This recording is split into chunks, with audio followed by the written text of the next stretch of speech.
Vamos a leer por tercera, cuarta, quinta vez, no sé, Apocalipsis 16:13, que es nuestro texto base,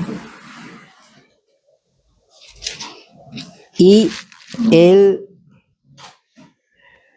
hasta el 15, 13 al 15 de nuevo, ¿no? Si alguien lo tiene, que lo pueda leer, porfa. Leo el 13. 16, 13 al 15, leo el 13. Y vi salir de la boca del dragón y de la boca de la bestia y de la boca del falso profeta 3 espíritus inmundos a manera de ranas. ¿Sí? El 14. Pues su espíritu de demonios que hacen señales y van a los reyes de la tierra en todo el mundo para reunirlo a la batalla de aquel gran día del Dios Todopoderoso. He aquí yo vengo como ladrón, bienaventurado el que vela y guarda sus ropas, para que no anden desnudos y vean su vergüenza. Y lo reunió en el... Ahí nomás, hasta el 15, hermano. ¿Se acuerdan que habíamos, gracias hermano, que habíamos dicho 16, 13, sí.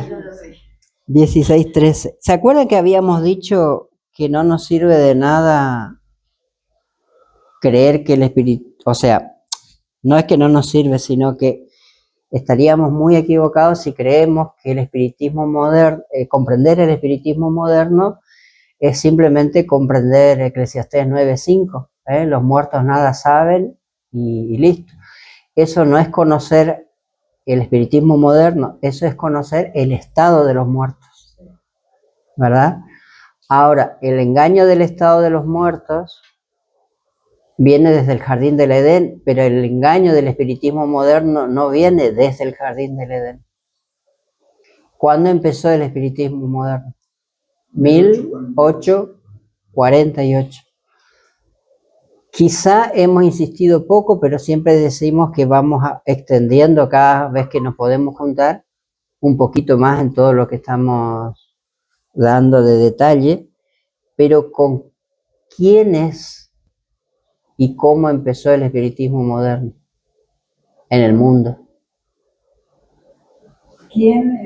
¿Con quiénes y cómo? Exactamente, en realidad con 3 hermanas muy jovencitas, increíblemente muy adolescentes, con unos golpes en esa casa. Ahora, fíjense el detalle muy interesante. La hermana Huay fue llamada con ¿cuántos años de edad al ministerio profético? ¿Cuántos años tenía él? 17. 17 años. Ahora, cerca de esa edad, también estas 3 hermanas, y muy cerca de donde el movimiento adventista tuvo, y el movimiento milerita tuvo mucho más fuerza, también arrancó. Ahora, alguien se puede preguntar ¿por qué tan jóvenes? Y podríamos pensar en muchas cosas, pero por sobre todas las cosas, la hermana Huay, por ejemplo,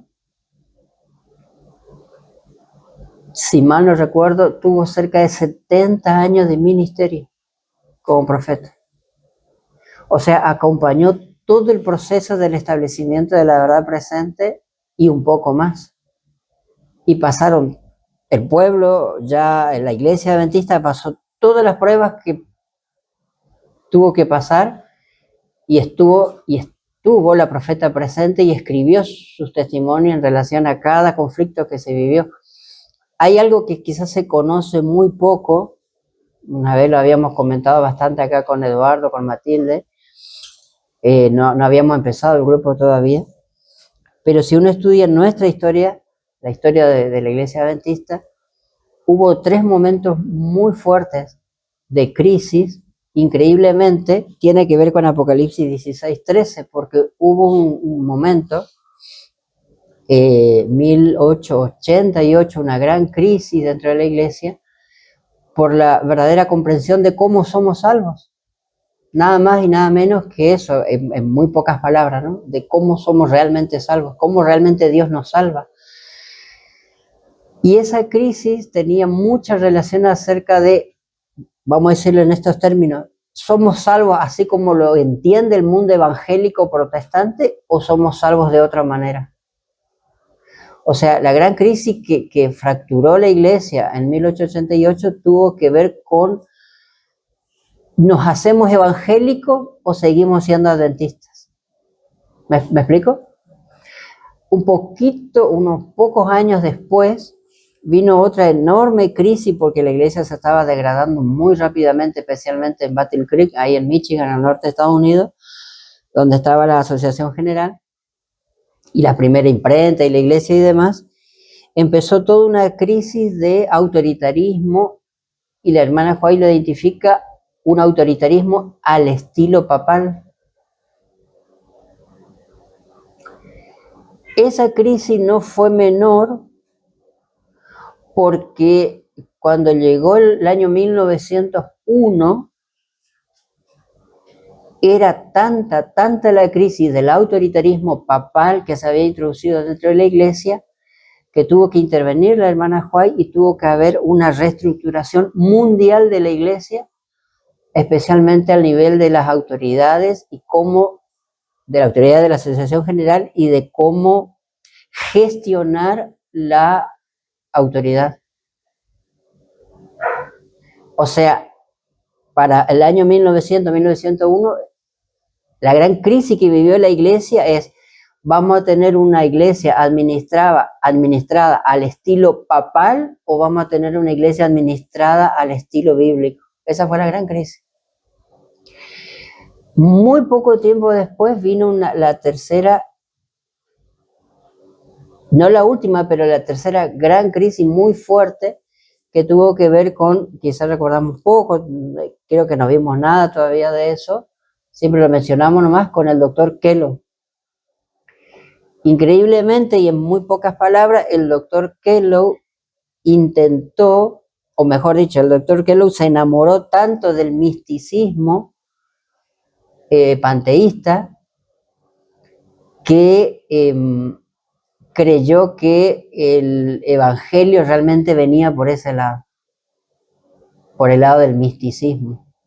O sea, empezó a entender a Dios y la obra de Dios y cómo Dios trabaja desde el misticismo del panteísmo. Y lo que empezó a introducir, especialmente con el libro que estaba intentando escribir y que escribió, pero que intentó que la iglesia lo publique desde la casa publicadora de la iglesia. Lo que Kellogg en pocas palabras estaba haciendo era decir que la manera de entender el evangelio era a través del espiritismo. En muy pocas palabras, aunque suene, no sé, raro o novedoso o lo que sea, pero es parte de nuestra historia. O sea, si nos fijamos, 1888 tuvimos una gran crisis. ¿Vamos a ser evangélicos o vamos a ser adventistas? El falso profeta de nuestro versículo. Para 1893 y moneda, especialmente 1900, nuestra gran crisis es, ¿vamos a ser católicos o vamos a ser adventistas? Católicos romanos. Y para 1903, si la hermana White no intervenía, de la mano del doctor Kellogg, la iglesia estaba decidiendo ser adventistas espiritistas. En los tres casos, la hermana White intervino y cortó, enfrentó el problema y lo cortó. Perdón, para mí que quedó alguien encerrado por acá. Está llorando.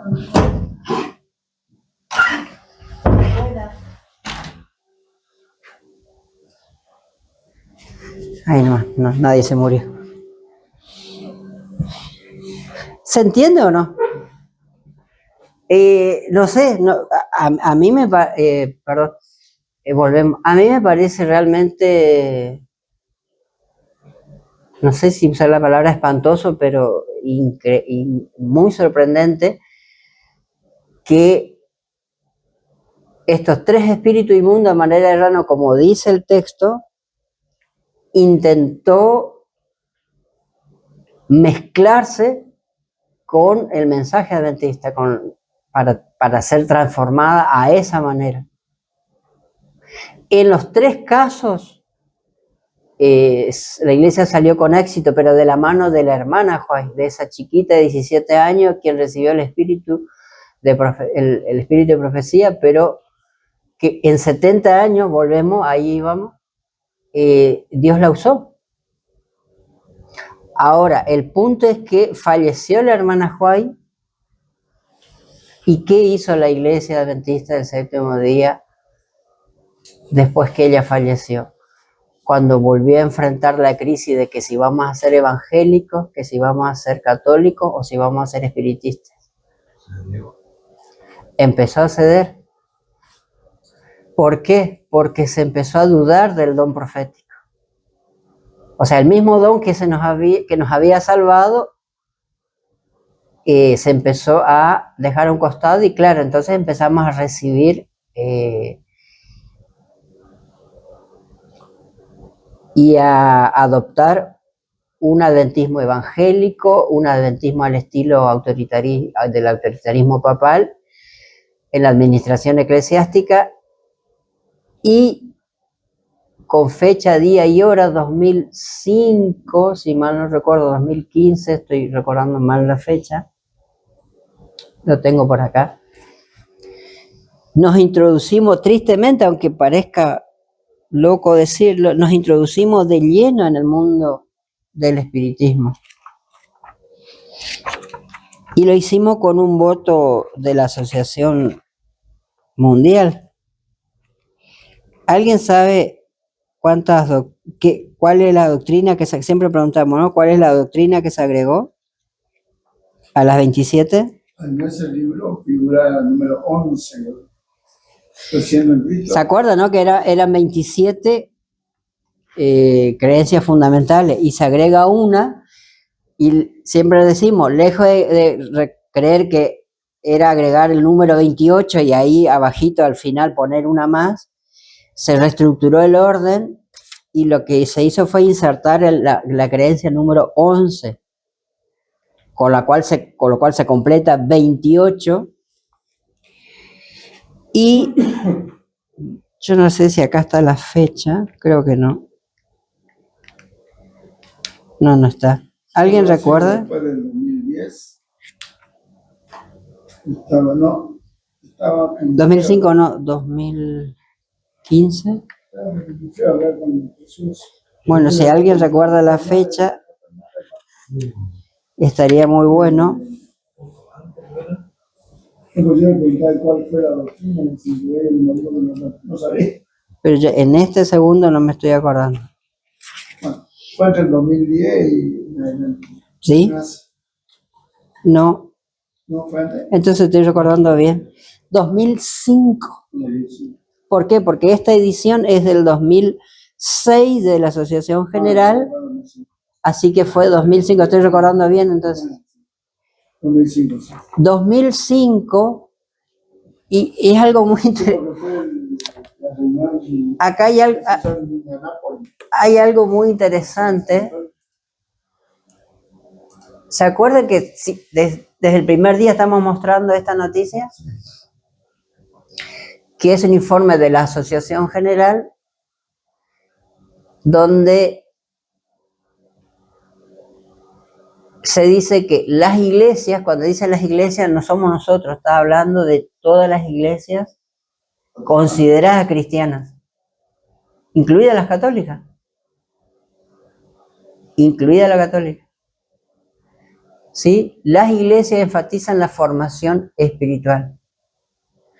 Lo vivimos, ¿se acuerdan? Lo vivimos planteando. ¿Se acuerdan que habíamos hecho énfasis en esta última parte? Acá dice, ¿no? La formación espiritual es un tema de discusión de numerosos pastores y líderes eclesiásticos en un número creciente de denominaciones cristianas, o sea, incluye a todo el cristianismo. Ya no es suficiente conocer la doctrina y los hechos. Eso es como para desangrar a cualquier verdadero hijo de Dios. No, con eso uno ya tendría que estar en guardia. No sé qué piensan ustedes, los escucho. Ya no es suficiente conocer la doctrina.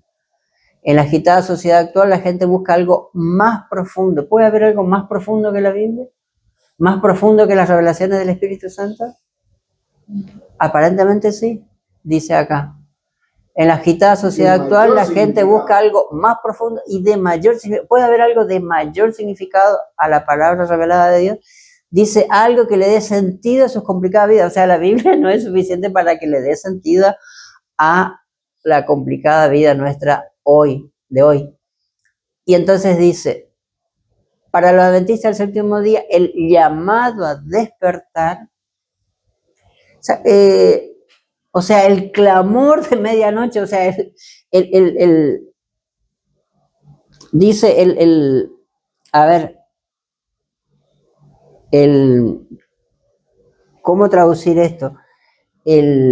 O sea, como que de repente Dios se acordó de nosotros y es su llamado, y dice, el llamado a despertar lo constituyó una investigación del año 2002 que mostró que si bien los índices de comprensión doctrinal eran altos, existían varias áreas preocupantes, entre las que se hallaba, esto es muy de ¿cuál sería la palabra, no? Entre las que se hallaban la baja participación en la oración diaria y el estudio de la Biblia. Esto es lo más loco lo más esquizofrénico es la palabra, ¿no? Lo más esquizofrénico que pueda presentar en la iglesia como si fuera oro puro, ¿no? A ver, dice, no hay estudio de la Biblia, pero hay un conocimiento altísimo doctrinal. Entonces, ¿qué? ¿El aprendizaje es por lo que el pastor dice desde el púlpito? No entiendo, no se entiende. ¿Cómo vas a tener cómo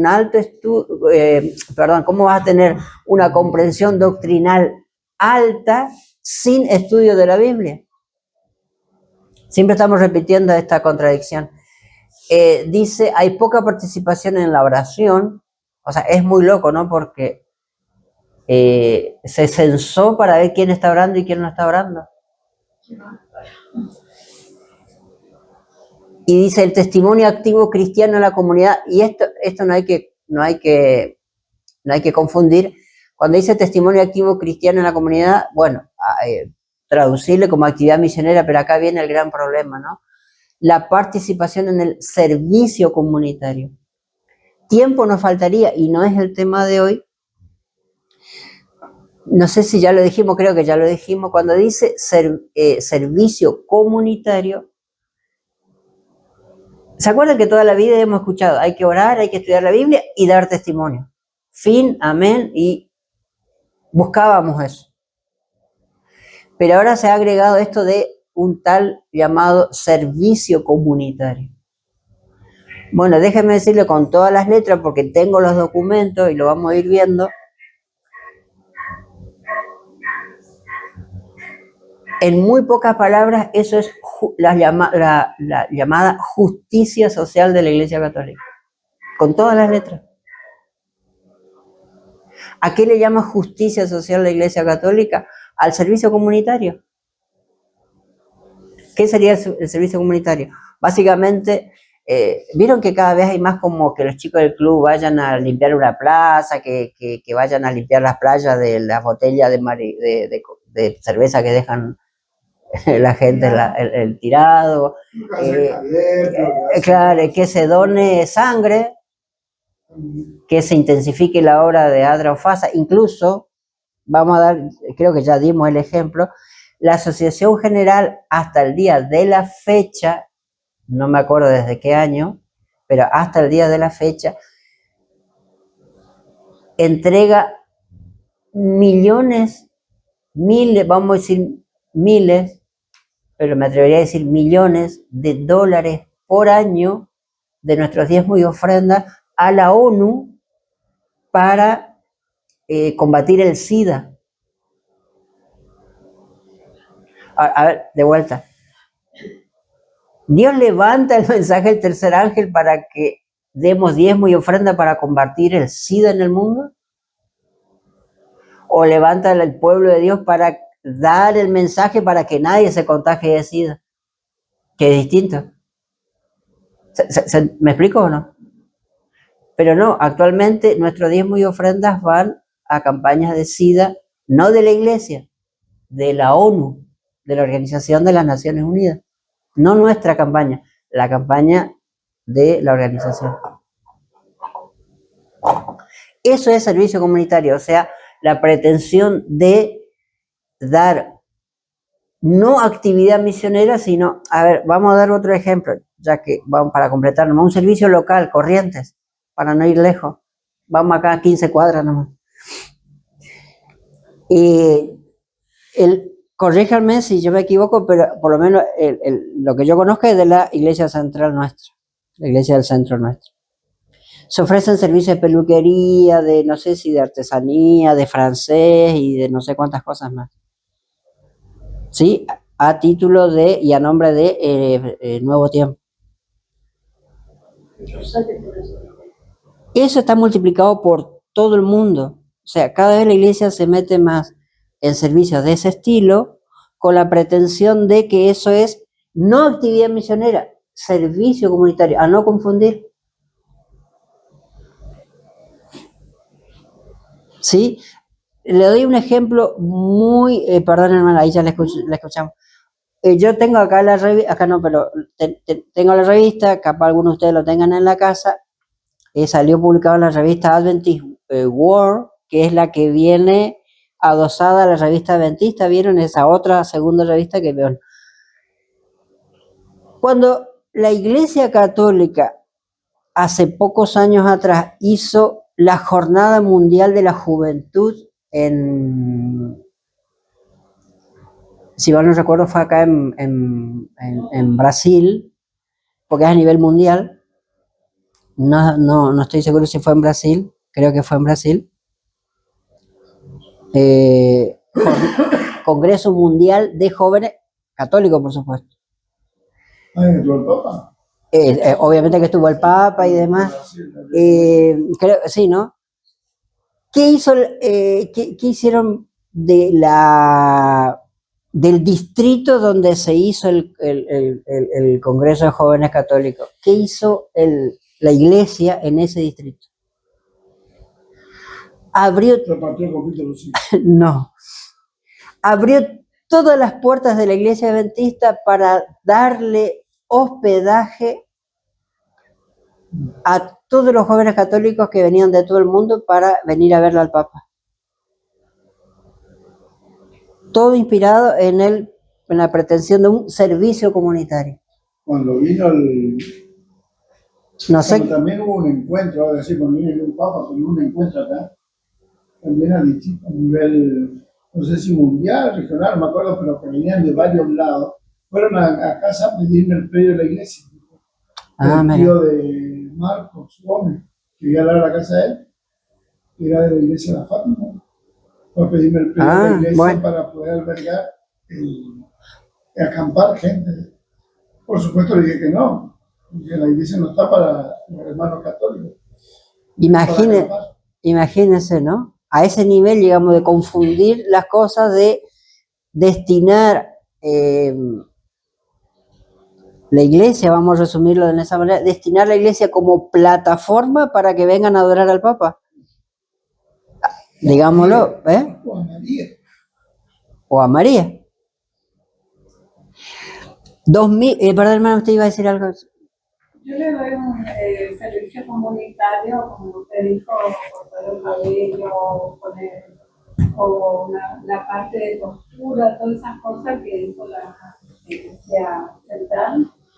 Yo estuve en una reunión porque a mi hija me ofrecieron para que haga ese servicio comunitario, pero con la condición también que ellos tenían que pagar algo para entrar en ese servicio comunitario. Y yo doy a entender que un servicio comunitario nosotros podemos hacer un servicio comunitario voluntariamente para una persona muy necesitada y no para mostrarse una vea grande para ser publicado en todo el mundo.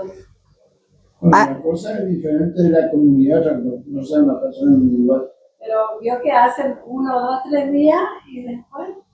acá ya, sí, le entiendo, hermana, ya empieza a confundirse y a mezclarse en muchas cosas, pero acá el punto es que el servicio comunitario no es bíblico. No, no es si lo hacemos bien o lo hacemos mal. ¿Cómo? Es como mal acostumbrarse. No. El punto es que es o no es bíblico, lo hago o no lo hago. No hay medias tintas con Dios. Entonces, la iglesia no está para dar así como está entendido, el llamado de servicio comunitario. La iglesia está para dar testimonio del evangelio, punto. Ahora, yo individualmente en mi casa, yo puedo dar todo el servicio comunitario que quiera en mi barrio. ¿Por qué? Porque la cercanía de mi cristiandad está demostrando que yo pienso en mi prójimo. Incluso la hermana Juan en el Camino a Cristo, en el capítulo 13, dice, ojo, la cuadra donde vos vivís va a entender cuán cristiano sos si vos te acordás de ellos. O sea, si no sos un gruñón que te encerrás en tu mundo cristiano y te olvidás de tu vecino. Ahora, eso es muy distinto a pretender de lo que estamos hablando, ¿no es cierto? No sé si se entiende la diferencia. Yo le contaba a Eduardo hasta hace poco, para cerrar este punto y volver, es que hay un ejemplo muy fuerte, y de vuelta la hermana Joy viva en esos 70 años de ministerio. Hubo un distrito en Estados Unidos donde a alguien, incluido el pastor y a todos los hermanos, se les ocurrió que era una gran idea ir a los barrios pobres y comenzar a hacer merendero. No es mentira, es un testimonio de allá de 1800. Comenzar a hacer merenderos, comenzar a hacer todo un servicio comunitario en favor de la gente pobre, como parte de la predicación del evangelio. Y la hermana Juay lo frenó en seco. Lo frenó en seco. No es la tarea de la iglesia hacer merenderos. Buenos Aires está lleno de merenderos de la iglesia adventista. Lleno. Más el Gran Buenos Aires, que está lleno de mucha pobreza estructural. Pero la iglesia adventista del séptimo día no está hecha, el pueblo de Dios no está hecho para hacer un merendero. Vos cruzás la calle y dale un litro de leche a la criatura que le hace falta, pero vos. Pero la iglesia no está para usar diezmo y ofrenda para hacer merendero. Buenos Aires está lleno de merenderos. Y el Gran Rosario también, no sé, Córdoba será la misma historia. Pero la iglesia se ha metido en la idea de un servicio comunitario como creyendo que eso es actividad misionera. No, eso no es actividad misionera. En Zapetú hicieron un merendero. Es la costumbre. Ahora, todo viene desde el 2004. Ahora, yo tengo los documentos, de vuelta, no es el tema de hoy. Lo dejé arriba, pero les podría mostrar. Revista de jóvenes. Tajantemente el título de una revista de jóvenes, que algunos de ustedes capaz lo tienen en la casa, tajantemente dice, es parte del evangelio y la justicia social, y te desarrolla todo ahí. Y finalmente, en nuestra revista para jóvenes se hace una defensa a ultranza de la justicia social. Eso ya no es novedoso, ya es viejo. La iglesia entró como un tobogán así en la llamada justicia social, y lo estamos haciendo. Increíble, pero lo estamos haciendo. Ahora, crecer en Cristo se llama, volviendo, 2005 la doctrina. Y volvíamos a esto porque ¿esto qué año es? 2004. ¿Sí? Fíjense acá, 2004. O sea, al año nomás ya se votó a nivel mundial esta enseñanza. Esto, fíjense, 2002, eso es lo que le quería mostrar, gracias Eduardo. Miren acá, ¿vieron que acá dice el llamado a despertar fue en el 2002? ¿Se acuerdan hace poco que se hizo, y creo que se va a volver a hacer, como una encuesta mundial acerca de la iglesia? ¿Se acuerdan o no? Sí, me acuerdo. Una encuesta mundial que lo llenábamos entre escuela sabática y sermón para decir nuestra participación, esto, lo otro y demás. ¿Se acuerdan? Sí. Para empezar, que La última vez que David quiso censar al pueblo de Israel, entró en ese gran pecado y el mismo pecado de pretender censar la vida espiritual. Pero independientemente de eso, en el 2002 lo que se hizo fue elegir un grupo muy reducido de iglesias y de pastores, de líderes. Y a ellos se les hizo la encuesta. O sea, en el 2002 básicamente la encuesta estuvo dirigida a dirigentes, a pastores, a profesores, directores de escuela, que contesten. Y cuando contestaron y se hace el análisis de la encuesta, según la Asociación General dice, nos dimos cuenta que tenemos que despertarnos. O sea, por preguntarle a 3.000 pastores en todo el mundo, dijeron, el mundo tiene que cambiar. Y entramos en este tren, vamos a llamarle así, muy fuerte, y ya en el 2005 se introduce por voto de Asociación General la doctrina Crecer en Cristo. ¿Qué es la doctrina Crecer en Cristo? Vamos a resumirlo en estas palabras. Crecer en Cristo es la doctrina de formación espiritual. Nada más y nada menos. ¿Cómo lo sabemos? Fácil, porque empezamos a ver todos los manuales. De paso, este es el manual número 1 de las 40 madrugadas. Adivinen de qué año es. Este es el primer manual que salió. En Sudamérica, por lo menos. Y creería que en el mundo también. A ver, si seguimos la lógica, a esto los quiero llevar. Si seguimos la lógica de lo que estamos hablando de este tren, ya vamos a volver a la cita del sábado pasado. En este tren, en este andar, la lógica indica que esto debería estar antes o después de todo lo que estamos hablando. Para mí antes, poder preparar a la gente para... No puede estar antes. ¿O vino después? ¿Por qué? Porque esto tiene que tener un fundamento. 2002 fue el fundamento para que en el 2004 la Asociación General diga, por voto de junta, tenemos que incorporar la formación espiritual. ¿Se entiende? 2005 se incorpora como doctrina fundamental. La doctrina número 11 es formación espiritual, con todas las letras. Está en el centro de todo. Está en el centro de todo.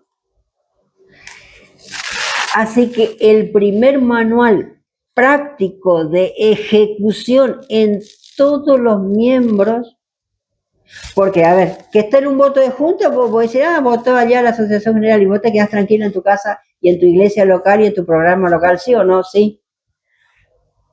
De repente sale como una doctrina y como que te afecta más, ¿por qué? Porque los líderes ya están empujados a decir, es algo que lo incorporamos y lo tenemos que asimilar, ¿sí o no?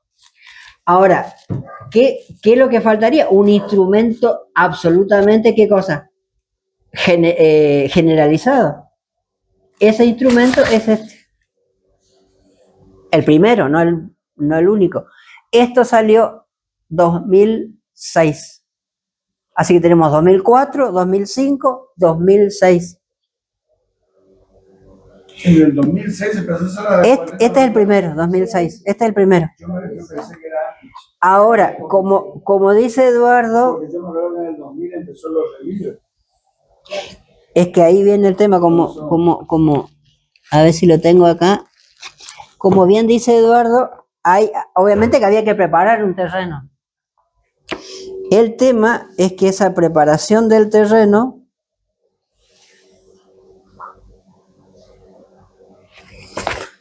en realidad vino mucho antes. ¿Quién recuerda este libro? ¿Y qué concepto qué concepto se tiene de este libro? Estoy enamorado de ese libro. Yo les cuento así en medio segundo el recuerdo que tengo de esto. Yo estaba en la UAP estudiando y se hizo una mega campaña que te enchufaban hasta por los poros la propaganda de este libro. Y yo decía, ¿por qué tanto énfasis en este libro y en los programas que empezaron a surgir a partir de este libro? Ahora uno dice, pero si es un versículo bíblico el si mi pueblo orara. Bueno, es muy interesante, pero resulta que uno lee este libro y está lleno de referencia a evangélicos, católicos y místicos. Este libro.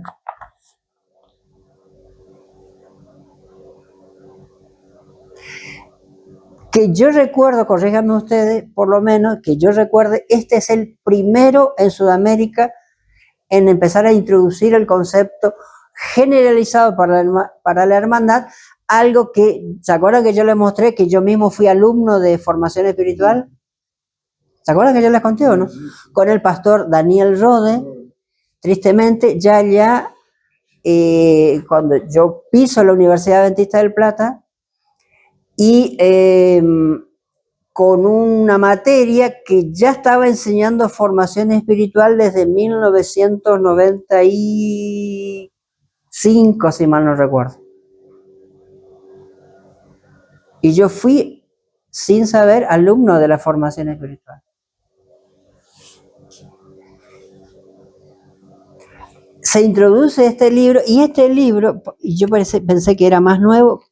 ¿Alguien se acuerda de qué año es? Y desde ese fin de los 90, comienzo en 2000, porque yo me acuerdo que la Iglesia del Sur se promocionaba. Exacto, es 1999, cambio de siglo. Uno lee esto y lee las 40 madrugadas, está exactamente en la sintonía perfecta, ¿no es cierto? Y tristemente en la sintonía perfecta. ¿Por qué mencionamos esto?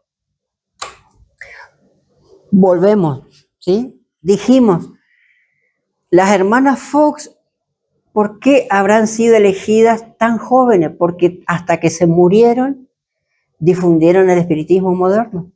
Así como la hermana White, hasta el día que falleció, difundió la verdad presente. ¿Se entiende la comparativa? A eso queríamos llegar. Sí, así como dijimos alguna vez, perdón, ¿no?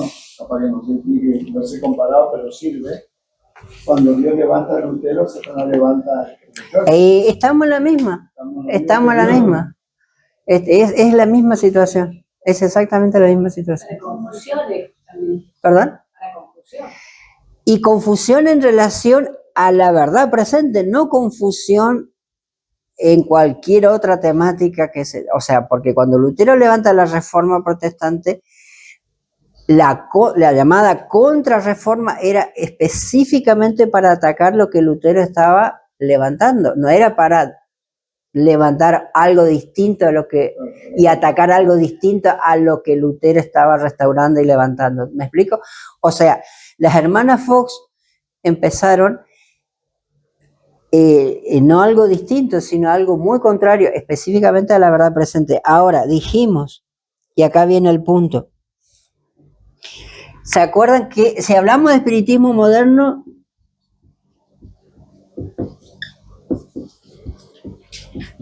hay algo para recordar acá?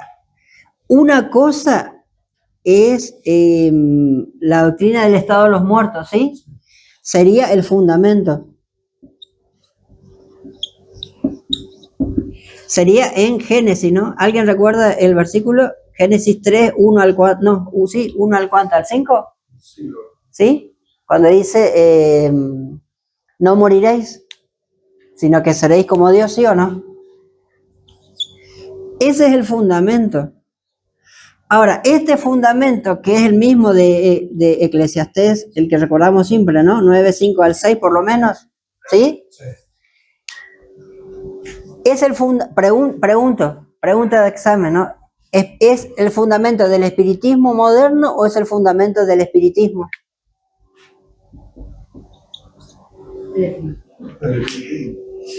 Del espiritismo. ¿Sí? También termina siendo del espiritismo moderno, pero lo que queremos decir es que, ¿se acuerdan que dijimos por qué se diferencia? ¿Cuál es la diferencia entre el espiritismo de toda la vida, que empezó en el Génesis, y el espiritismo moderno que empezó en 1848. ¿Cuál es la diferencia? ¿Se acuerdan? La comunicación con una persona, con un espíritu. Todos los muertos, el engaño.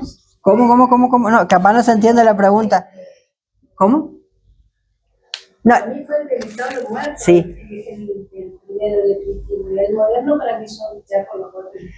Sí, pero, correcto, pero la pregunta es, ¿en qué se diferencia el espiritismo de 4000 años que empezó en el Génesis con el espiritismo moderno? O sea, ¿cuál es la diferencia entre espiritismo y espiritismo moderno? Ambos son engaños. La comunicación sería directa. ¿Saúl con quién se comunicó? La comunicación siempre estuvo, porque si no, no sería espiritismo. Adán y Eva también. Exacto. Va por ahí la cosa. ¿La escucharon a Diego? No. Más fuerte porque allá tu tía no te escuchó que está yendo. Que acepta a Jesús y la Biblia. ¿Se la escuchó o no? Sí, que acerca a Jesús. Va por ahí, pero para ser más específico, Acepta que sea. para ser más específico, ¿qué surge en 1844? Vamos a resumirlo en pocas palabras. El movimiento adventista. No. La iglesia. Sí, pero No la adventista. es correcto, pero No, movimiento ya no, pero la iglesia sí. surge, ¿Enganchar? no, No. no. ¿Qué surge? Eso es lo que sucedió, sí, pero ¿qué surge? El movimiento. La verdad presente. ¿Y se acuerdan que fue nuestro primer tema? Surge la verdad presente. Claro, con el mensaje de los tres ángeles, ¿sí o no? ¿Hubo verdad presente antes de 1844? La de la generación anterior, claro. Siempre tuvieron una verdad presente. Siempre tuvieron una verdad presente, pero la verdad presente última, la de la generación final, la nuestra, empezó, ¿no es cierto?, con el mensaje de los tres ángeles. Ahora, la diferencia es que el espiritismo moderno se iba a disfrazar ¿de qué? ¿De verdad presente, sí o no? ¿Sí? ¿Se acuerdan? Yo sé que no, capaz no se van a acordar, pero ¿qué dice el espiritismo acerca de sí mismo, acerca de que qué es? Que es el verdadero cristianismo. Exacto, ahí está.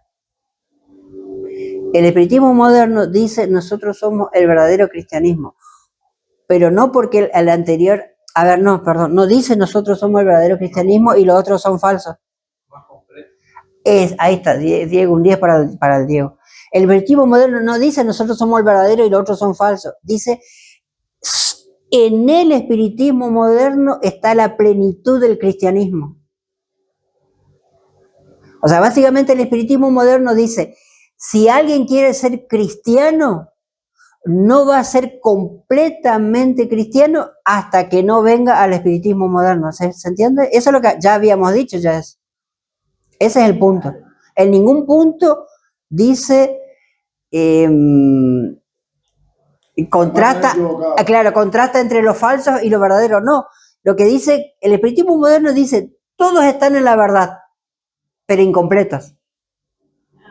Cuando lleguen a mí y se fundan, ¿decimos bien? Se fundan, o sea, se mimeticen con nosotros, con nuestra doctrina, ahí el cristianismo va a ser pleno. Perdón, ¿es lo que dice la Biblia o no? Sí.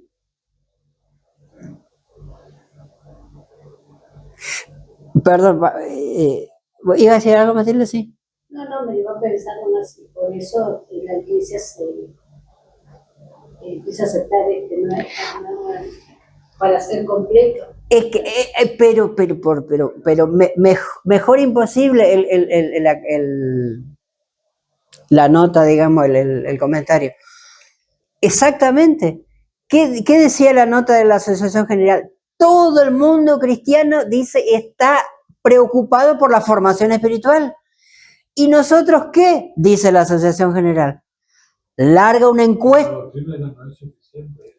Pero claro, entonces larga la encuesta en el año 2002, lo leímos hace un ratito, y dice, insisto en esto, dice el llamado a despertar, según la Asociación General, ¿quién le dio el llamado a despertar a la Iglesia Mundial? ¿Quién? La otra iglesia. Babilonia. A ver, vamos a agarrarnos de los pelos si tenemos pelos. La Asociación General está diciendo en forma oficial, Babilonia nos hizo el llamado a despertar. Sal de ahí, pueblo mío. No era que, a ver, vamos, yo ya no entiendo más nada. No éramos nosotros que teníamos que hacerle el llamado a despertar al mundo evangélico, católico y cristiano para decir, despierten, salgan de ahí porque el pueblo está acá. Es invertir absolutamente el papel del Espíritu Santo y confundirlo con el espíritu de Satanás, ¿sí o no? Seamos sinceros. Trabaja muy bien en Pero como bien dijo la hermana Matilde, resulta ser de que el mensaje es, no vamos a ser realmente el pueblo de Dios hasta que no hagamos formación espiritual, ¿sí o no? El sábado pasado, que la hermana Matilde no nos acompañó, pero bueno, está el video, ya lo vamos a subir. ¿Cuál es el otro sinónimo de formación espiritual? Porque como Newell, ¿se acuerdan? Newell mismo dijo, ahora se llama formación espiritual, pero toda la vida, ¿cómo se llamó? ¿Elecciones? No. ¿Se acuerdan o no? Sí, me acuerdo que era elecciones. Diego, yo no sé qué come, pero tiene una... le vamos a pedir el secreto a Diego porque tiene una memoria. Ahí abajo está el... Newell dice que antes la formación espiritual tenía otro nombre. Y en realidad, el verdadero nombre de la formación espiritual es el misticismo cristiano. O sea, digámoslo de vuelta en términos de la Asociación General. La Asociación General dice, toda la iglesia cristiana están preocupadas por introducirse en el misticismo cristiano y nosotros quedamos afuera y nuestro llamado fue en el año 2002 y nos dimos cuenta que también nosotros tenemos que meternos en el misticismo y lo hacemos 2005.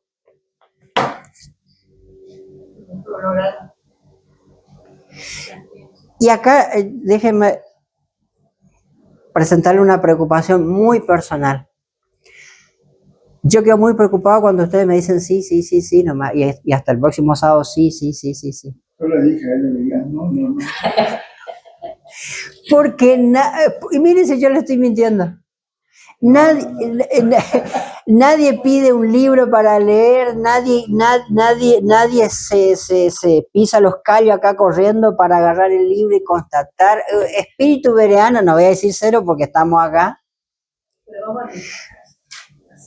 Pero, ¿y dónde quedó nuestro espíritu bereano? Claro, si lo tenemos libre. Bueno, pero no sabemos si usted nos quiere preguntar también. Hasta que no me pregunten. Familia, pero ¿se entiende el punto o no? A ver, el fundamento está acá en el espiritismo moderno. El fundamento es el estado de los muertos, ¿sí o no?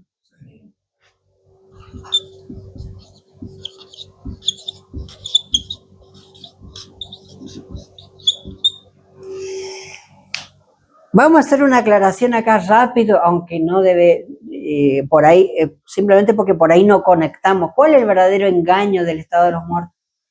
Ya sé, me van a decir que seguimos viviendo después de la muerte, eso ya queda claro. Pero ¿el verdadero engaño cuál es?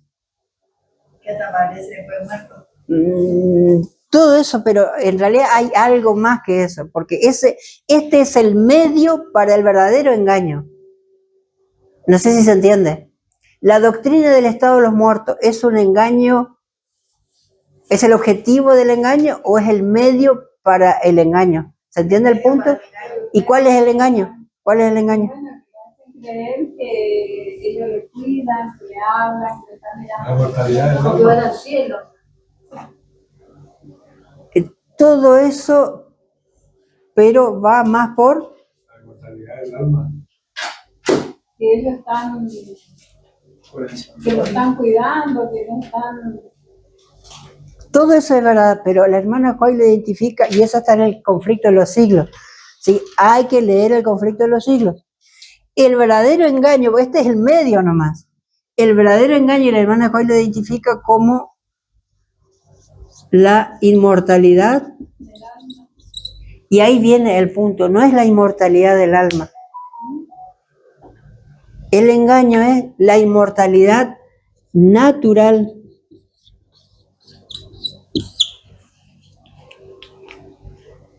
Del alma. Pregunto, ¿existe la inmortalidad del alma? No. Sí, Adán y Eva eran inmortales. Pero antes de la caída o antes de la caída. Antes de la caída. Ah, sí. Pero esa inmortalidad del alma, ¿era condicional o no? Sí. ¿A qué? A la obediencia. Correcto. ¿Pero existía? Existía. ¿Va a volver a existir la inmortalidad del alma? No de un ente que sale del cuerpo y vive, no, estamos hablando de la vida plena, del cuerpo, no del cuerpo, sino de la persona en su plenitud. ¿Va a volver a existir la inmortalidad, sí o no? ¿Cuándo?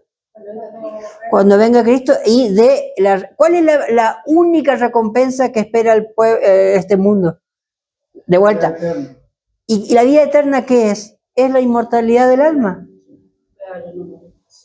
Seremos transformados. Exactamente. Así que la gran esperanza del cristianismo es la inmortalidad del alma. ¿Nos pusimos a pensar alguna vez? La gran y única esperanza que espera el cristiano es la inmortalidad del alma.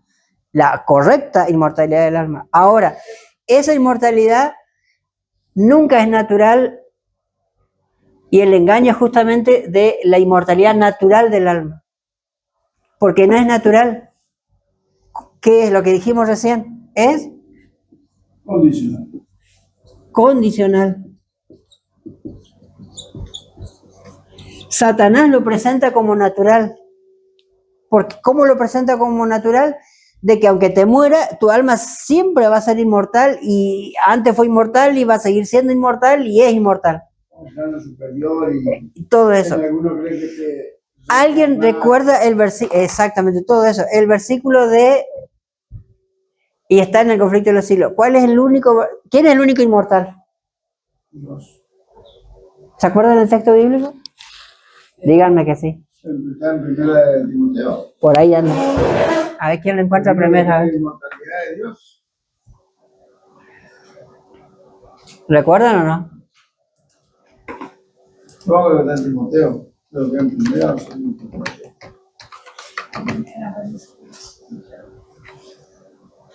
¿Va a buscar vos o buscamos nosotros?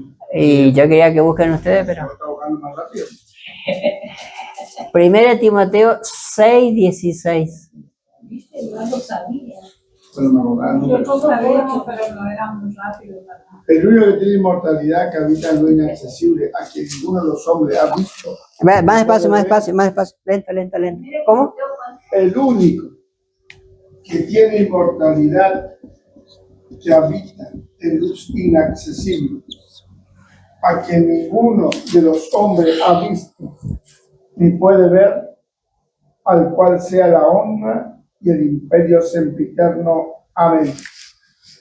Amén. Ese es un texto muy fundamental que siempre uno insiste en Eclesiastés 9, ¿no es cierto?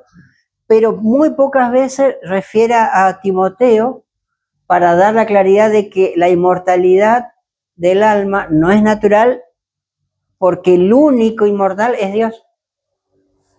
Ahora, ¿la inmortalidad de Dios es natural?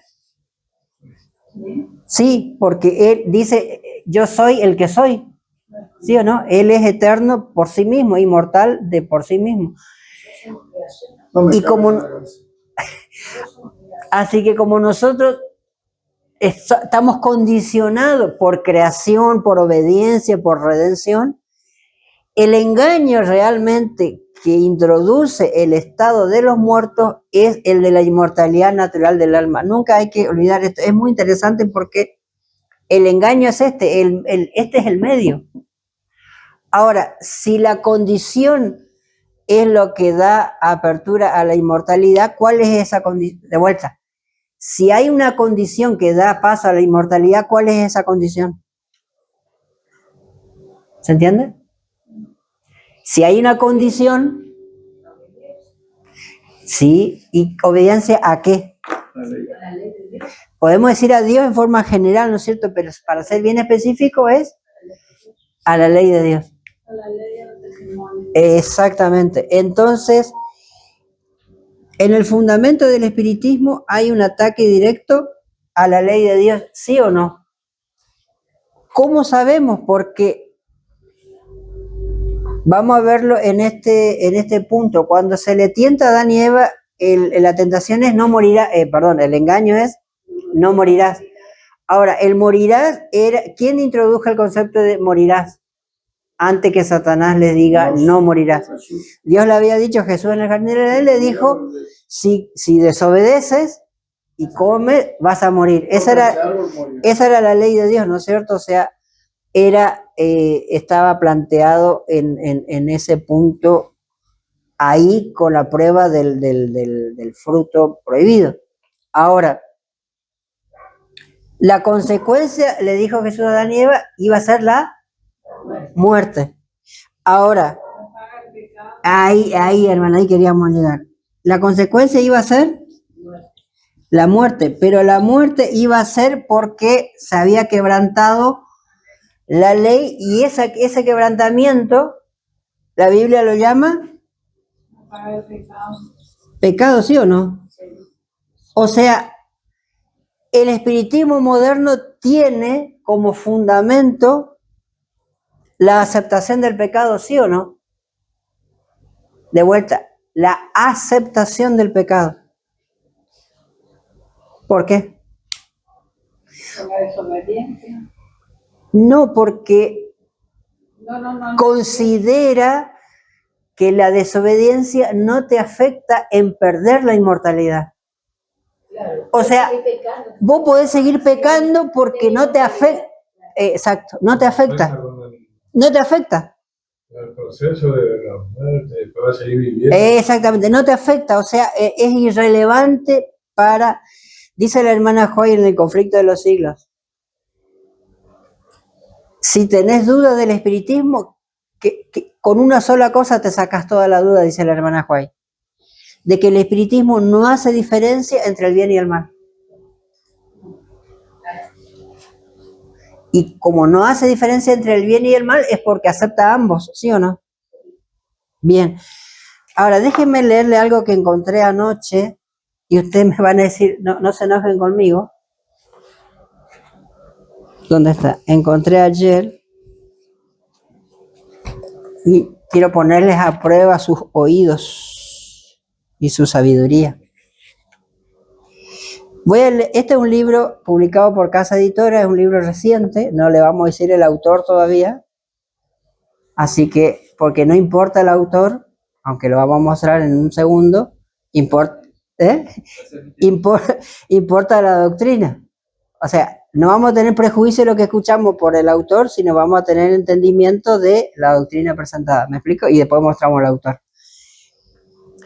Está hablando de el discipulado. Y dice que bautizar es página 95 de este libro, dice, bautizar es el otro paso en la formación de un discípulo. Bautizar. O sea, no puedes ser discípulo si no decidís bautizarte. Hasta ahí aparentemente cero problema, ¿no es cierto? Porque es lo que dice Mateo 28, ¿no? Pero acá entonces dice lo siguiente. El bautismo, leo, el bautismo es necesario porque la humanidad huyó un día de las manos de Dios, en la persona de Adán. Los escucho. Está todo bien, es bíblico. El bautismo es necesario porque la humanidad huyó un día de las manos de Dios en la persona de Adán. Se perdió, se volvió egoísta, carnal y pecaminoso. Entonces Jesús tuvo que venir a este mundo Cuando Adán cayó. etcétera, etcétera, etcétera, etcétera. Cuando Adán cayó. Leo de vuelta. Pero no es la persona de Adán. El bautismo es necesario porque la humanidad huyó un día de las manos de Dios en la persona de Adán. Bueno, cuando dice la persona de Adán, dice, tuvo miedo, tuvo envidia, tuvo egoísmo y demás, todo eso, ¿no? Pero aceptó Pero también cuando cuando vos- Eva le dio la manzana. Pero cuando vos te bautizás, Pero eso sigue estando en tu vida, pero porque el bautismo no es que te cambie tu naturaleza ni nada. Simplemente según tengo entendido, es como que vos comenzás una nueva vida. Ujú. aceptan la vida. Pero no, Pero acá, no dejar de pecar ni nada por el estilo, simplemente claro, pero acá no dice eso, acá dice, ¿cómo? Me llama la atención porque es una persona y porque dice que En realidad no está hablando de que dejas de pecar ni nada por el no, pero estilo. ¿qué es lo que dice? No, estoy tratando de entender lo que Sí, claro. lo que hace el bautismo. Dice el bautismo no dice todavía lo que hace, sino porque es necesario. El bautismo es necesario, o sea, no dice lo que produce ni lo que no produce, dice es necesario porque la humanidad huyó un día de las manos de Dios en la persona de Adán. Después que dice, Hasta ahí nomás porque... es la persona de Adán. Ujú. Y entonces tuvo que venir Jesús. Entonces tuvo que venir Jesús para salvarnos, etcétera, etcétera, etcétera. Claro, se hizo hombre y no hijo de Dios. Porque no existió el bautismo.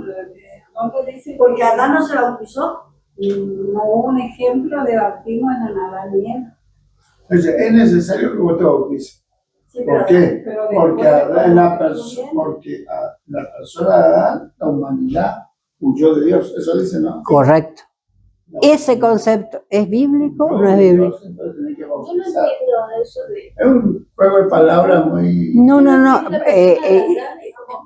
Miren, yo dije, Ahora, en la persona de Adán, vos fuiste de Dios. por ahí va la cosa. Entonces vos necesitas sí o sí bautizar. Claro. Es decir, como le hace a Adán, no le pasé la toma, ¿no? Porque está pegado. Claro, pero no es un ejemplo. ¿Cómo? Como Adán y Eva no fue ejemplo. La No desobediencia. no está hablando de eso. No fue el ejemplo, era lo que... Pero la situación. A ver, vamos a hacerla más clara. Milei tomó una deuda de $100 millones en nombre del pueblo argentino, no en nombre de él. ¿Quién paga la deuda? Nosotros. Bueno, acá lo mismo. En la persona de Adán, el hombre huyó de Dios. Ustedes, yo. Y por eso debemos bautizarnos. O es necesario. Algo así. ese es el concepto. Ahora, ¿se le escucha? ¿Se entiende o no? Entonces, ¿es bíblico o no es bíblico? Y miren, estuvimos como 4 sábados hablando de este tema. No me digan, yo dije, con esto voy a ver si vieron los videos y si voy a seguir pasando los videos, porque me parece que con esto no voy a subir más ningún video. No, de la vez del seminario anterior ya dimos 4 sábados de esto. Bueno, y ahora... A ver, Matilde, a ver. Bueno, está aclarado de lo que Claro, Eduardo no está interpretando nada, Eduardo simplemente está diciendo, con otras palabras, lo que acá está diciendo. ¿Sí? Ahora, el punto es, y acá va el asunto. Esta no frase, sino esta posición, esta doctrina que se presenta acá, porque es una doctrina de qué? Del pecado. Esta doctrina es una forma transliterada, vamos a decir, una forma de decir y de escribir Romanos 5:12.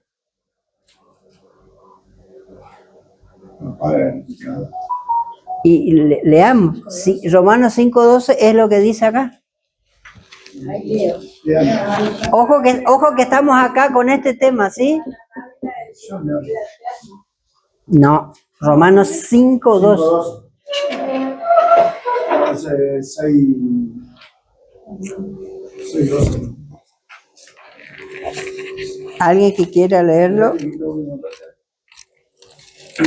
De consiguiente, vino la reconciliación por uno, así como el pecado entró en el mundo por un hombre, y por el pecado la muerte, y la muerte así pasó a todos los hombres, pues que todos pecaron.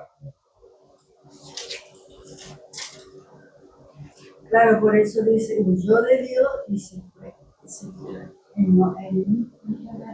Sí, dos. Dice así. Bien, y entonces,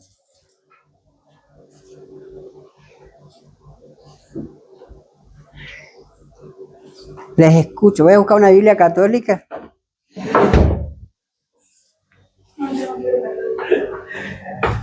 Porque nadie vio todavía.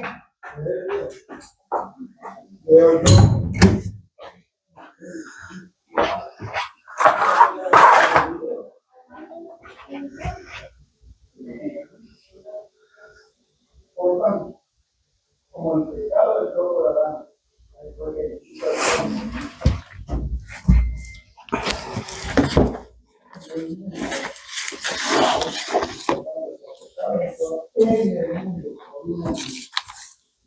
por el pecado,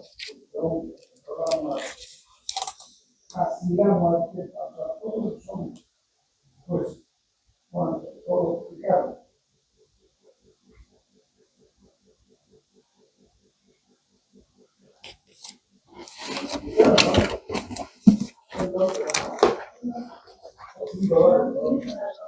Pero bueno, por tanto, como el pecado entró en el mundo, por un hombre,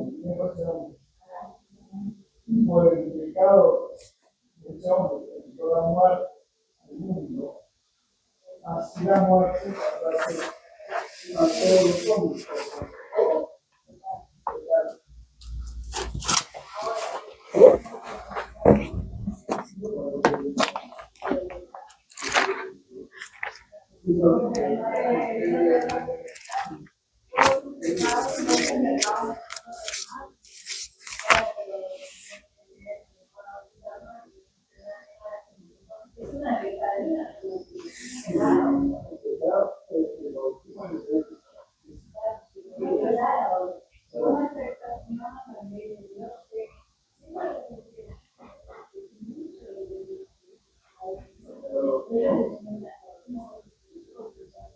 Ya, no sabe que todo hemos sido bautizados en Cristo Jesús, hemos sido bautizados en su muerte.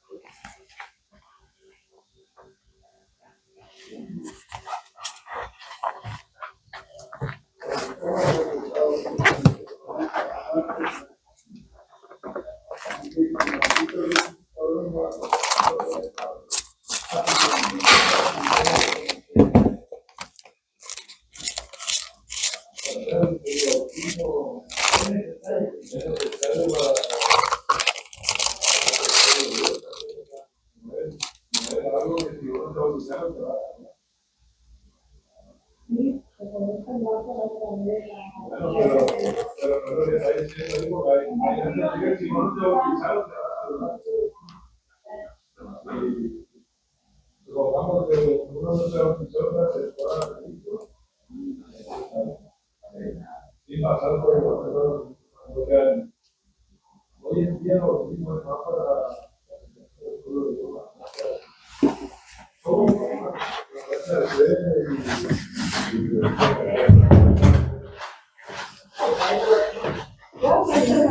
Pero es una persona mayor que tenga. Porque ahí dice, ahí antes de que si vos no te bautizas, no vas a pasar por ahí. Parece, con eso pueden usar. ¿Se acuerdan cómo dice la Vulgata latina? Yo sé que, no leemos la Biblia Argentina. pero nos cansamos de... Nosotros leemos en 1909. Usted nos recomendó eso. A ver si la encuentro. Es difícil, pero...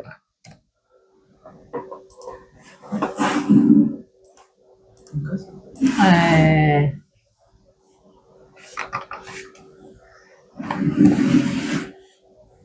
5:12. bueno, le voy a leer acá de la Biblia que traje nomás.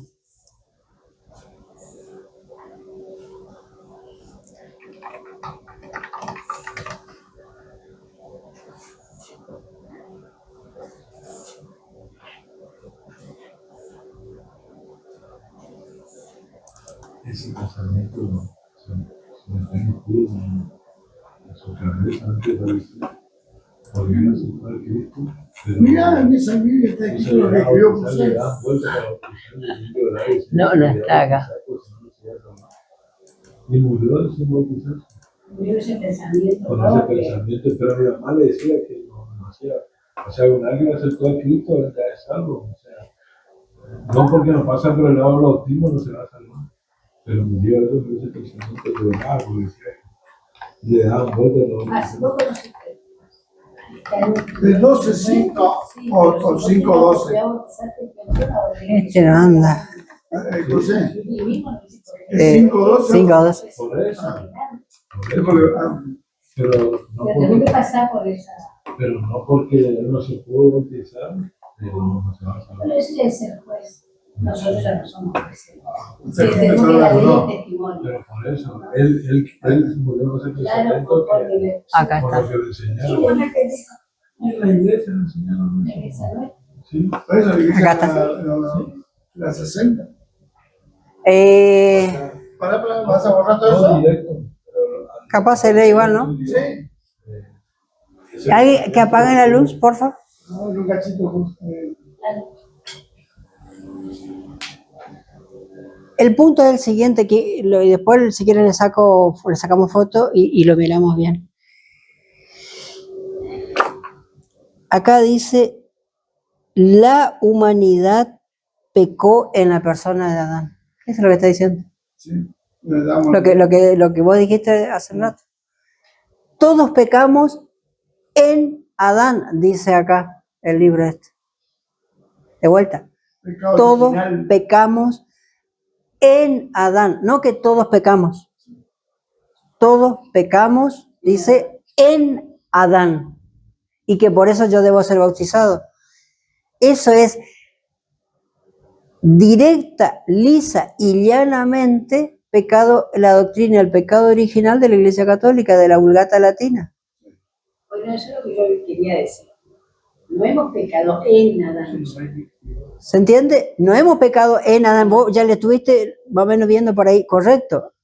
Todos pecamos, pero en nosotros, o sea, nosotros elegimos, En nuestro claro. pero no en Adán. O sea, acá dice, debo ser bautizado para librarme del pecado de Adán. Romanos 5.2 en la Vulgata Latina dice, acá está el texto, ¿no es cierto?, en latín. La traducción en español, pasada a las Biblias católicas, es: por tanto, como el pecado entró en el mundo por un solo hombre y por el pecado la muerte, así la muerte pasó a todos los hombres. ¿Y qué dice? En que todo. En quien todos pecaron. ¿En quién? Acá dice, por ejemplo, por cuanto todos pecaron. Pero la traducción de Reina y Valera es todos pecamos y punto. Pero acá dice todos pecaron en Adán, ¿eh? Claro. En este solo hombre por el que entró la muerte, Adán. Hasta ahí estamos. La Vulgata Latina dice que todos pecamos en Adán. De ahí surge, de Ayaité lejos, la doctrina del pecado original, del cual debemos ser libres, según la Iglesia Católica, con el bautismo de los niños, etcétera, etcétera, etcétera. Toda una doctrina sobre el pecado original y la salvación, consecuentemente, a partir del supuesto concepto de que todo el mundo pecó en Adán.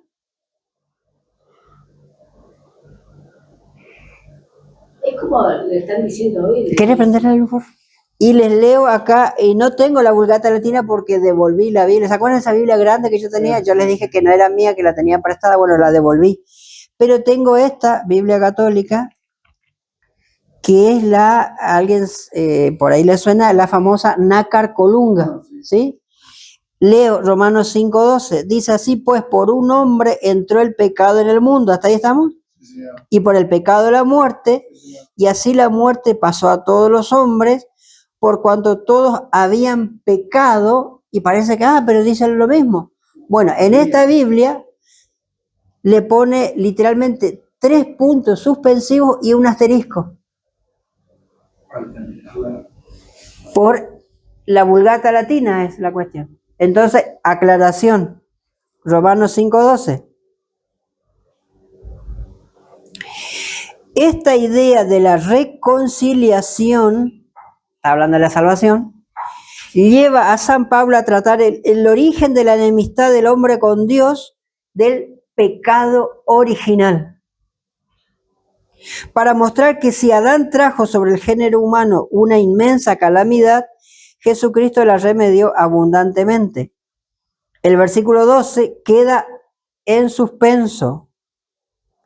Orígenes, que era bien místico y bien pagano y bien corrupto, un teólogo de la época de la iglesia primitiva, Orígenes lo completa así, dice: de la misma suerte por un hombre entró la justicia en el mundo y por la justicia la vida, y así pasó la vida a los hombres por cuanto fueron todos vivificados. Bien, pero nos falta acá lo que en la Vulgata Latina, ¿se acuerdan? Que la grande que teníamos y que lo habíamos estudiado con mucha más claridad. Lo que está diciendo es esto, ¿no? Todos pecamos en Adán. El punto es el siguiente, volviendo al espiritismo. ¿Cómo afecta esta doctrina el tema del pecado? Según la doctrina del pecado original, ¿cómo vamos a ser libres de la culpa que tenemos en Adán? O sea, pregunta, yo nazco y nazco con culpa, la criatura ya nace con esta doctrina del pecado original. ¿Uno nace y ya es pecador? Sí, según la doctrina del pecado original. ¿Por qué? Porque ya Adán ya se adelantó, ya pecó por vos antes que vos nazcas. Antes que tu mamá quede embarazada de vos, Adán ya pecó. Claro, y entonces dice, ¿cómo te vas a liberar? Dice la Iglesia Católica. Por milenio, ¿qué dijo? Tenés que bautizarte. ¿Y cuándo finalmente se te va a quitar esa culpa en Adán? Cuando vos te bautices. No solamente cuando vos te bautices, sino cuando vos te mueras y vayas al cielo, porque no va a haber... Claro, pero finalmente, ¿cuándo vas a ser libre de la culpa de Adán? O cuando te muera, porque la doctrina de la segunda venida para el catolicismo es básicamente nula, y el concepto es cuando seas glorificado en la presencia de Dios. Doctrina católica. Te morís, te vas al infierno, ahí luchás y te salvás también. Y de alguna forma u otra siempre terminas en la gloria de Dios. Claro, si te hace el Papa en la misa, ascendés más Vamos al mundo adventista, porque estamos leyendo un libro adventista. Sí. ¿Qué libro es? Ahí ya le mostré, un libro adventista, sí le mostré el sello Haces. ¿Pero cómo se llama? A ver, esperen, ¿por qué son tan curiosos? A ver, el punto es el siguiente. Si tenemos la culpa de Adán, para empezar dice que el bautismo nos libera. Es en el inicio de tu vida cristiana. ¿Hasta ahí estamos? Y en el final de la vida cristiana, no cuando te morís, ¿cuál es el final de la vida cristiana adventista? O la esperanza adventista. La segunda venida. El detalle es el siguiente. Este pecado en Adán, dice, ¿cuándo se te va a liberar? Si aceptamos la doctrina de que somos pecadores en Adán. No, saquemos la muerte. No se está entendiendo, vamos de vuelta. Según, si como adventista introducimos esta idea de que en el inicio de nuestra vida cristiana, por el bautismo, somos liberados del pecado en Adán, pero no totalmente, ¿no es cierto? Pero arrancamos nuestra vida cristiana. ¿Cuál es el final de la vida cristiana y de la esperanza? La esperanza adventista, la segunda venida. Según la doctrina del pecado original, ¿dónde está el pecado? En nuestra naturaleza. Ahora vamos a ser transformados. Y solamente la segunda venida te va a liberar de tu naturaleza, no de tu naturaleza pecaminosa, sino de tu condición de pecador pleno. Digámoslo de otra forma, vamos a pecar hasta que Cristo venga. Pero eso te da por sí, porque lo que se habla mucho ahora es lo ¿Sí? que Bullón dice, por ejemplo, porque yo lo escuché de la boca de él. Nosotros vamos a ser libres del pecado cuando Jesús venga, y esto, que ahí cita 1 Corintios 15, 50. Como digo, un misterio. Cuando Cristo venga, esto ya está transformado. Esta doctrina del pecado original abre plenamente la puerta para decir que no podemos ser libres del pecado porque nacemos pecadores. Entonces solamente cuando Cristo venga. Eso destruye todo el mensaje de la verdad presente. ¿Por qué? ¿Por qué? Porque hablamos de un juicio, hablamos de un sellamiento, hablamos de que Cristo está, de que en Cristo somos realmente libertados no de la naturaleza pecaminosa, pero sí del pecado.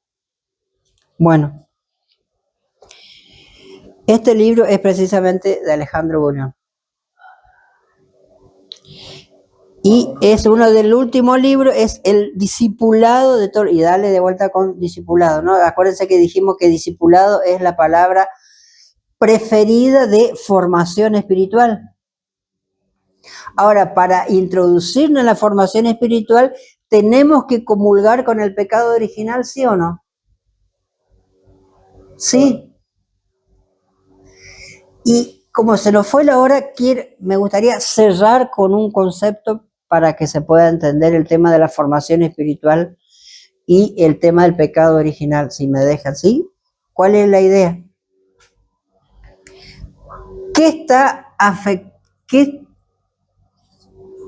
La cuestión de ley, pecado y muerte, ¿qué está afectando? ¿La salvación, sí o no? Sí.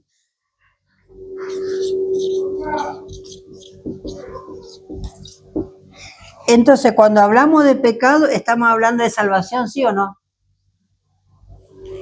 Y cuando hablamos de salvación, estamos hablando de la cruz de Cristo, ¿sí o no? Sí, pero ¿solo la cruz? No, sino a partir de la cruz, ¿hasta cuándo? Hasta la segunda venida, ¿sí o no? El detalle es que el mensaje del santuario indica que hay un fin del tiempo de la gracia. Y que en ese fin del tiempo de la gracia, los sellados ya no van a pecar más. ¿Por qué? Porque ya están sellados. Ojo, es clara la enseñanza bíblica de que aún con naturaleza pecaminosa, pero sin pecado, sin estar cometiendo pecado. Entonces, no hay que confundir naturaleza pecaminosa con pecado, ¿sí? Porque hay que entender ahí que lo que te sella es tu carácter. Exactamente. No te cambia tu cuerpo, no tu mente. No se muere la naturaleza pecaminosa, la tendencia pecaminosa, pero a ver, y es amplio el tema porque el punto es, ¿Cristo por qué no pecó? ¿Porque era Dios o porque fue fiel al Padre? Porque ahí viene la pregunta del pecado original. ¿Nacemos pecadores? Y la pregunta sobre Cristo en relación al pecado original. ¿Cristo nació con pecado original? La Iglesia Católica dice no. Fue liberado del pecado original. La Virgen María nació con pecado original, no, sin pecado concebido. O sea, también María fue liberada del pecado original. Santa Ana no, ya. Y entonces, ¿qué dicen? Que Cristo, dice la doctrina católica, no pudo haber tenido naturaleza pecaminosa. ¿Por qué? Porque ya estaría manchado, dice. Entonces es la confusión entre naturaleza pecaminosa y pecado, que son dos cosas distintas.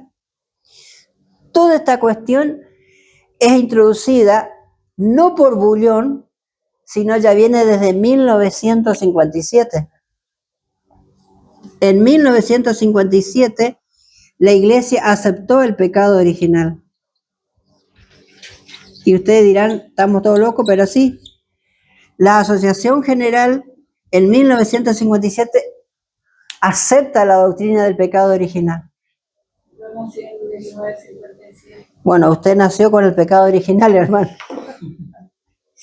Entonces, cuando Bullion habla de que el bautismo nos libera del pecado original, del pecado en Adán, está literalmente traduciendo acá Romanos 5:12 como lo traduce la Vulgata Latina Católica. Y diciendo que el bautismo te libera de ese pecado y de esa culpa de Adán. A consecuencia de esta enseñanza falsa, es que Bullion llega a decir que vamos a pecar hasta que Cristo venga. O sea, chau santuario. Él lo dice. Sí, y que lo vio lo vamos a... Lo que vamos a decir es que, lo que queremos decir es, o lo que quiero decir es que Bullion es consecuente en su error. ¿Se entiende o no? Es totalmente falso, pero como acepta el pecado original, y acá está la prueba, lo dice él mismo, cuando él dice que hasta la segunda venida, entonces está diciendo lo mismo. Ahora, el problema es con nosotros, porque podemos decir, sí, Bullion, allá la iglesia. El tema es que si nosotros estamos comprendiendo qué es la naturaleza pecaminosa, si podemos ser libres en Cristo, si al fin del tiempo le gracia. Yo me acuerdo, les cuento rapidito esto. Estábamos no en un retiro espiritual, sino en una salida de campamento con un par de hermanos de iglesia en Chile. Estábamos en medio de la montaña, al lado del arroyo, en un lugar, en un camping muy lindo. Y yo conversando mientras almorzábamos, mientras cocinábamos, éramos poquitos, era una salida así de entre amigos nomás. Le digo a esta hermana de que una vez que Cristo salga del santuario no va a haber más perdón. Y esa hermana adventista, no sé con cuántos años de adventista, se volvió loca ese día. En el sentido de que, para nada agresiva, porque era una excelente persona, pero era un cachetazo, un balde de agua fría, y me discutió a muerte de que era algo falso. Ella estaba convencidísima de que se podía pecar hasta que Cristo venga. O sea, es algo viejo esta aceptación de que vamos a pecar hasta que Cristo venga. Debe ser por el concepto que escuché muchas veces en la iglesia. Hay hermanos que están reconvencidos, porque los pastores dicen que Jesús cuando murió por el pecado de todos, que nosotros ya no tenemos que hacer nada. Empiezan a mezclarse sí todo el asunto. El asunto es que, imagínense que en 1957, como dice la hermana, ya se aceptó y llegamos hoy.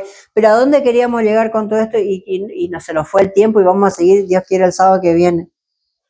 El detalle es que, fíjense que estamos recién empezando y ya está afectado toda esta cuestión, pero lo que le quería cerrar la idea es que está el fundamento del espiritismo, pero después están las manifestaciones del espiritismo, que lo vamos a ver el sábado que viene, y en tercer punto está la doctrina.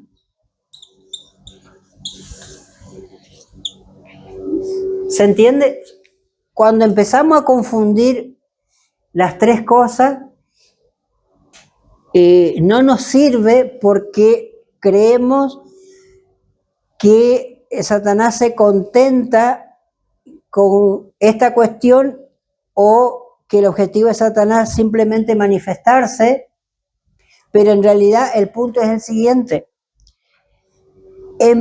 Satanás empieza dándole un fundamento al de la inmortalidad natural del alma, gracias al cual puede lograr manifestaciones, o sea, apariciones, cosa que no sería posible sin el fundamento. Ahora, cuando se manifiesta, no es simplemente porque quiere dar apariciones, como en el caso de Saúl y Samuel, el falso Samuel, sino porque al manifestarse quiere dar un mensaje. Y ese mensaje tiene que ver con todo esto que estamos hablando, que tiene que ver con ley, pecado, muerte y salvación. ¿Se entiende? Eso es lo que por lo menos queríamos dejar en claro, y vamos a darle énfasis en estos dos últimos puntos a partir del sábado que viene. Pero ¿se entiende la diferencia entre las tres cosas? Sí. Entonces, ¿cuál es el objetivo final de Satanás? ¿Simplemente decir que los muertos ya siguen vivos? No. ¿Simplemente aparecerse porque quiere perder el tiempo y distraer? No. Sino que es en forma coordinada y ordenada para traer un mensaje. Ese mensaje ya está en la iglesia. Pues.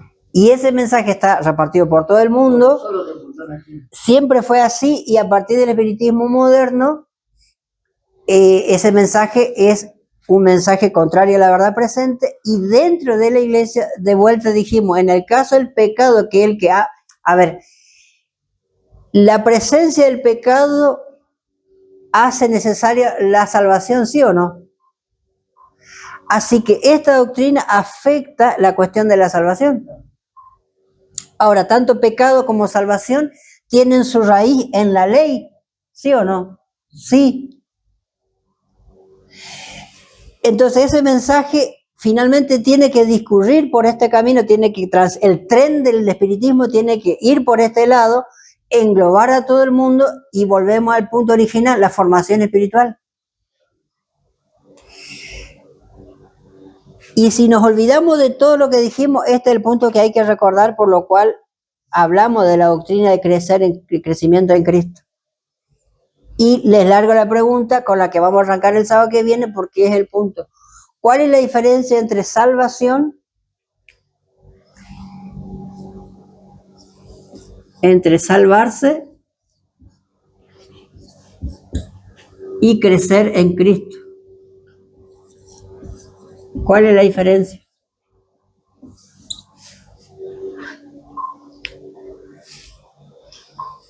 ¿Cuál es la diferencia entre salvarse y crecer en Cristo? ¿Eso no se va la semana que viene? Ese es para el sábado que viene, pero Pensemos. bueno, pensemos. Pero les puedo asegurar que la formación espiritual no está en los dos lados. No. Está en un solo lado. Y eso vamos a ver el sábado que viene. ¿Sí? Sí, porque si no hacemos Cristo no podemos salvarnos. Bueno, Ahí está el punto. Pero la pregunta es si la formación espiritual acepta las dos cosas o solamente una de las dos cosas. ¿Sí? Para Bullón, perdón por decirlo, Sí, pues. para Bullón, si vos crees en esto, que es lo que estamos hablando, sed pues, Mateo 5:48, sed pues vosotros perfectos como vuestro Padre que está en los cielos es perfecto. Si vos crees en esto, vos estás en contra de él, de su pensamiento. Entonces se llama perfeccionismo. A ver. Y eso es imposible. Porque no se puede dejar de pecar. Entonces recién vas a dejar de pecar cuando venga Jesús y te transforma. Es muy interesante porque todo lo que dice Eduardo surge a partir de que todos pecamos en Adán. Mateo 5:48. Yo les voy a mandar, ¿se acuerdan que yo había mandado al grupo Romanos 5:12 de la Vulgata Latina, pero ya se habrá perdido entre tantas cosas que mandamos en el grupo? Voy a tratar de recuperarlo y lo vamos a poner en contraste y ustedes mismos vean después si realmente esto es una traducción o no de la Vulgata Latina. No, Pero- por lo que escuché, Pero es lo que se está enseñando. lo que escuché en la boca de él, no hay vuelta a darle, es lo que está diciendo. Por eso se bautizan muchísimas, porque le hace fácil el camino con sus predicaciones. Hay gente que la gente va poco donde le ve difícil el caminar con Cristo.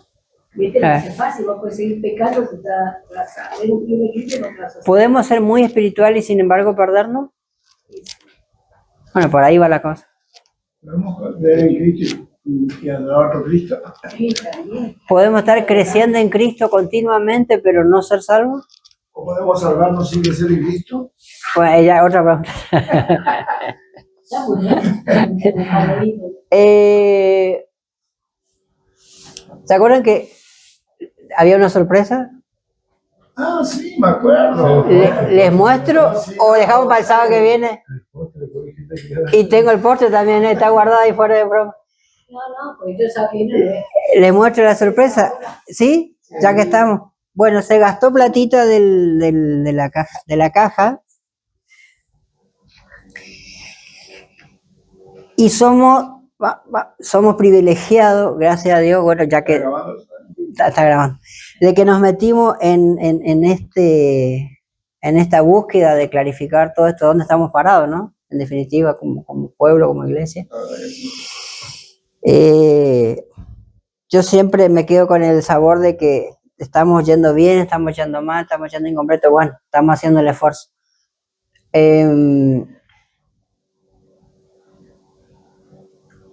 Hace quizá 3 meses o un poquito más, encontré un libro buscando materiales que cuente algo más fundamentado sobre las hermanas Fox. ¿Por qué?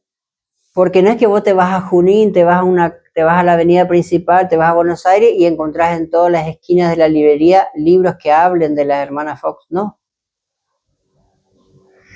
Si te vas a la literatura espiritista, seguro algo vas a encontrar, pero siempre una referencia corta, como la película que estamos esperando que salga, ¿no? Que ya se filmó todo de la hermana Fox, pero todavía no sale. Ahora, se escribió un libro completo en inglés, y como Brasil está lleno oficialmente de espiritismo, de escuelas espiritistas, agarraron ese libro de una investigación de toda la historia de la hermana Fox y lo tradujeron al portugués. En Argentina y en castellano, ni en España, hasta donde que yo sepa por lo menos, no existe. Y conseguí un programa que traduce lo más fielmente posible, y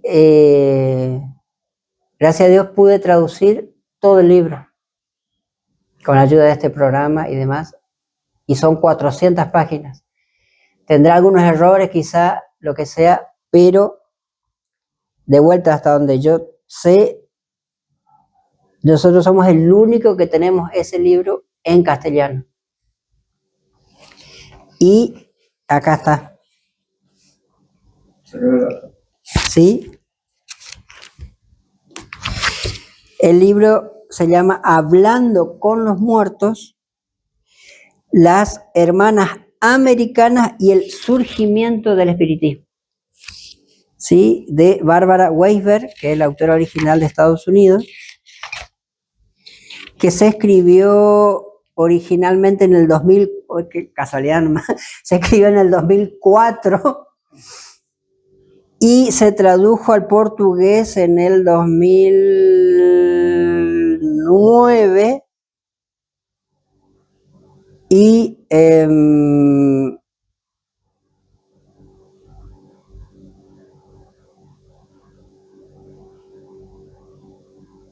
no, 2011, y vamos a decir que en castellano nosotros, de 2026.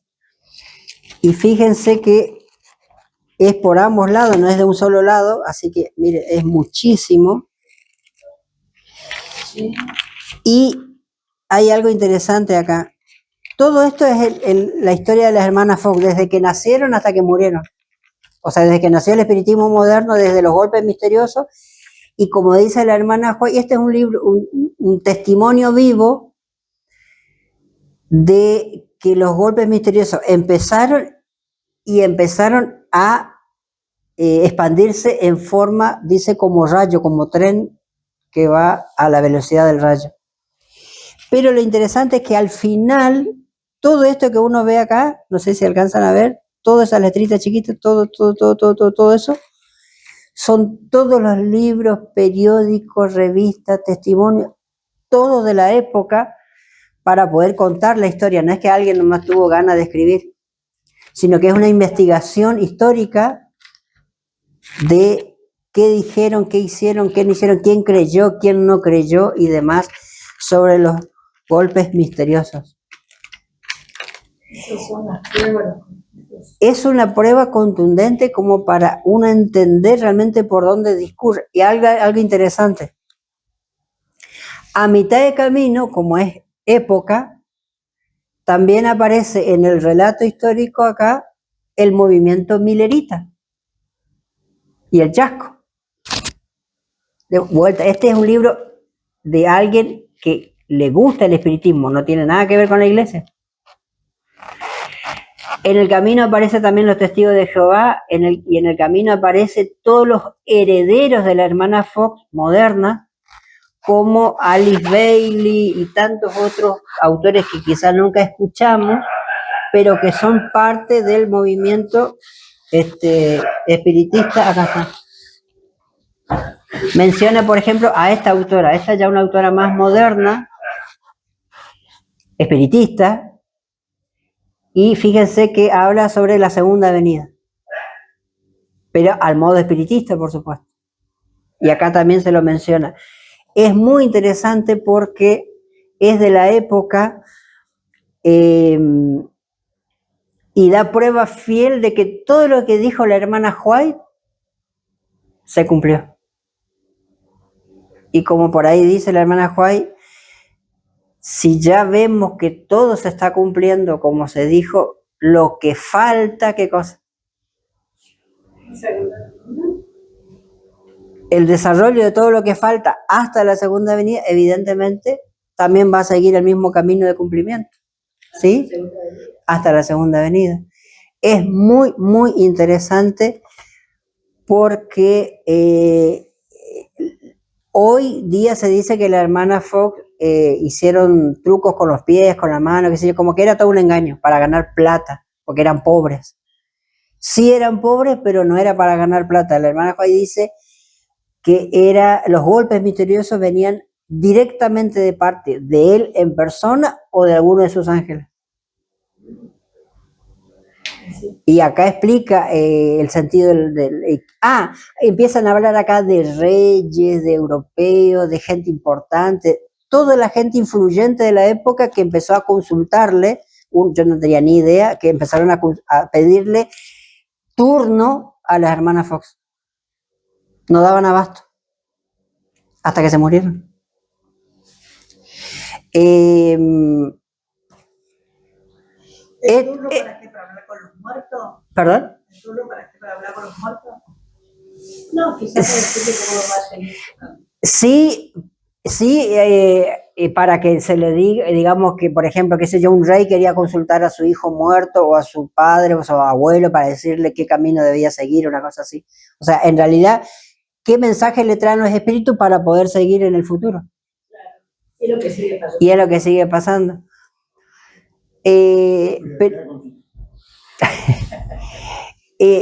Yo les cuento, hay mucha literatura en los escritos de la hermana White sobre el espiritismo, más de lo que uno cree, y te aclara muchas cosas, pero ¿qué pasa? Son citas que capaz uno no lee, porque no están todas juntas tampoco.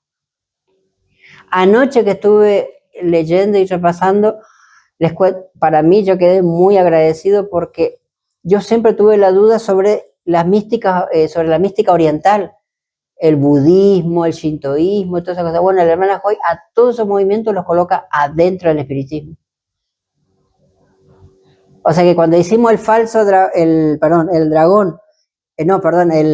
bestia, el falso profeta y el dragón, en realidad está incluyéndose en ese espiritismo moderno a todas las religiones orientales. ¿Pero es por las adoraciones de ellos o por lo que ellos hacen? Por el misticismo. La hermana White va directamente al tema del misticismo, que está atado, por supuesto, como fundamento el tema de toda la formación espiritual, el mundo de los espíritus, etcétera, etcétera, etcétera, etcétera. ¿Por qué les muestro esto? Porque, de vuelta, Veo que nadie, están todos calladitos, no hay nadie. Me dice, a ver, vamos a mirar, nada. Bueno, y esa. Si se quiere el libro, nos vamos organizando para el que quiera, por supuesto, para poder entender, pero igual yo quiero hacer una compilación de todas las citas de la hermana White sobre el espiritismo y tenerlo también en esa mano. Y quizá con las dos cosas uno se puede proveer para que lo que digamos no sea en el aire, que tengamos fundamento, ¿sí? Es triste lo que nos está pasando como iglesia, nos hemos metido de cabeza en todo este movimiento que no es la verdad presente. Y la cita que al final no leímos, pero vamos a leer el sábado que viene, pero que es no sé si leyeron. ¿Todos leyeron? Hermano, usted leyó, aunque no usted dice, recuerda la fecha nomás, pero ¿todos leyeron? Chela, ahí te vamos a dar vuelvan a leer y uno va a terminar dándose cuenta en qué parte del rompecabezas entra el espiritismo. Y no es mucha la lectura, pero básicamente es todo lo que estamos diciendo. ¿Y cuál es nuestra parte, la parte que nos corresponde a nosotros? El de comprender la doctrina del santuario. Si no entendemos la doctrina del santuario, vamos derechito al tren del espiritismo. De vuelta. Si no entendemos la doctrina del santuario, vamos derechito al tren. El santuario de Cristo. Del santuario celestial. Sí. Va a ser difícil. ¿Oramos? ¿Quién quiere orar?